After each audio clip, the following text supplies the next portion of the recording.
gribēju minēt tikai dažas lietas. Pirmā lieta ir tāda, ka mēs noteikti neesam pret sportu un mēs neesam pret futbolu. Es personīgi, mans dēls ir trenējies futbolā un es esmu tikai par, ka mums sporti un futbols ir attīstās. Bet man nožēlu izrāda tas tiesiskais nihilisms, un es savādāk to nevaru nosaukt, kā 21. gadsimtā mūsu pilsētā demokrātiskā valstī tiek pieņemti lēmumi un tiek virzīti kaut kādi projekti. Un es paskaidrošu, kādēļ es tā uzskatu, un tā uzskata arī viss Lucavsalas biedrība pārstāv. Pirmkārt, kāds ir Rīgas domas pozīcija bijusi līdz šim attiecībā uz Lucavsalu? Tātad mēs esam gan februārī, gan martā šī gada piedalījušies darba grupās un semināros par Lucavsalas attīstību kā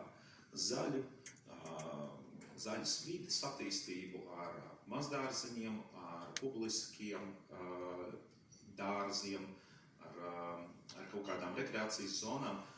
Un Rīgas doma šobrīd piedalās Eiropas finansētā projektā uz vairākiem simtiem tūkstošu par Lucavsalas iekļaušanu vienotā tādā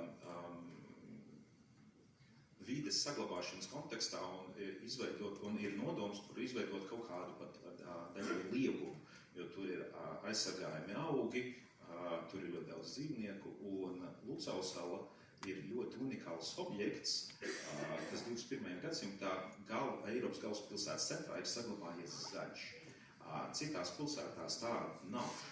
Un ja kāds stāsta par to, ka Lucavsala ir izgāsta vai vēl kaut kas tam līdzīgs, īsti nav patiesība. Un tas bardaks, kas ilgu laiku tur ir bijis tikai tādēļ, ka Rīgas doma ļoti svārstījās par to, ko tur darīt. Tur agrāk ir bijuši mazdārziņi, pēc tam viņus izdzena, pēc tam tur iemitinājās visādi bezpaņumtnieki un tā tālāk un tā joprojām. Un šobrīd pēdējos gadus atkal doma ir atgriezusies, manuprāt, ir ļoti saprātīgi virzieni, ir izveidojušās vairākas mazdārziņu biedrības, un mēs pārņemam tās degradētās teritorijas un attīstam. Un pat šī gada februārī mūsu biedrība Daugavpils dārs bija jau uztaisīts līgums, vienošanās par papildus 1,5 hektāru zemes gabalu ņemšanu nomā, lai izveidot jaunus mazdārziņus tajā teritorijā, kas šobrīd ir degradēta. Tā nav teritorija, par ko mēs šobrīd runājam, bet tā ir teritorija, kas ir tuvāk Cenakāju veikalam. Bet pēdējā mirklī mums pateica nē, tajā dienā, kad vajadzēja parakstīt līgumu, jo patiesībā ir kaut kāds cits interesi. Nākamais jautājums, tātad Rīgas domas attīstības departaments bija virzīts uz zaļo pusi. Otrs ir pilsētu plānotāji Nels Melgailis, visu cieņu, pilsētu plānošanas eksperts un ļoti daudz Rīgas domē darījis. Pusotru gadu atpakaļ bija viens viedoklis par Lucavsalu, un runa nav par to, kāds ir stadions risinājums par autostāvu vai bez, bet bija par to, ka Lucavsala vispār nav piemērota tam, un kad ir daudz citas teritorijas. Šobrīd, domas deputāti, es saucu jums, ja, jūs lemsiet šobrīd par kaut kādu lēmumu, par Lucavsalu bāzējot savu viedokli uz informāciju, kas jums dod nevis objektīvu, ko ir izstrādājis Rīgas domas struktūras, bet konkrēti subjektīvu juridiskas organizācijas izstrādāts viedoklis, kurš ir nolīgts no federācijas. Amerikā to sauc par lobiju, un tas ir pilnīgi loģiski un tiesisks atļauts. Jūs saprotat, ka viss tas pētījums, ko Balgailis bija rādījis, visi tie kritēriji, tiem nav pašvaldības noteikti, tiem nav pilsētu plānotāji noteikti. Tur, piemēram, kritērijos nav neviena kritērija par to, kādu ietekmi uz vidi atstās jaunais stadions. Nē, visi kritēriji par to, kā stadions varētu izmantot pilsētas esošo infrastruktūru. Es savādāk nevarētu to nosaukt, tas saucās parazītisms, kad mēģina parazitēt uz jau esošā, bet nevis radīt kaut ko jaunu.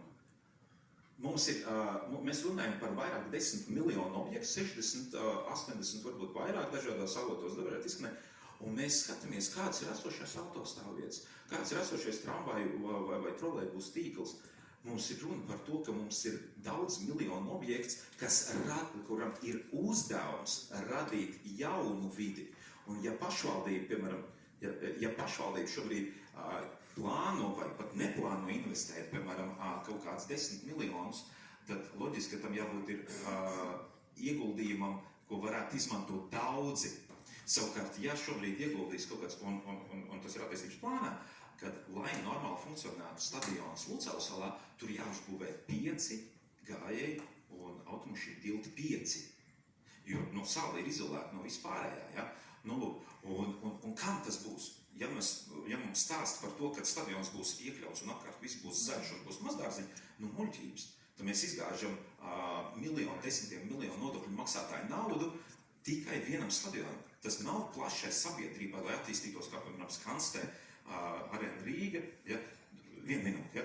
Arēna Rīga, kur apkārt šobrīd ir attīstījušies gan biroji, gan dzīvokļi, viss. Ja? Šeit Lucavsalā mums nekā no tām neplānojās. Ja?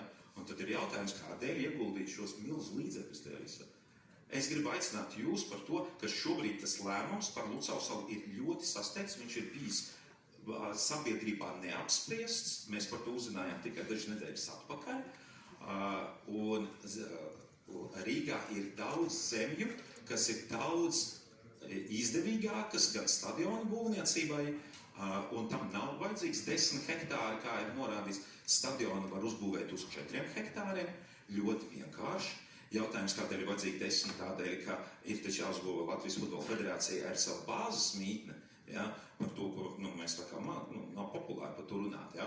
Tādēļ ir vajadzīgi 10 hektāri.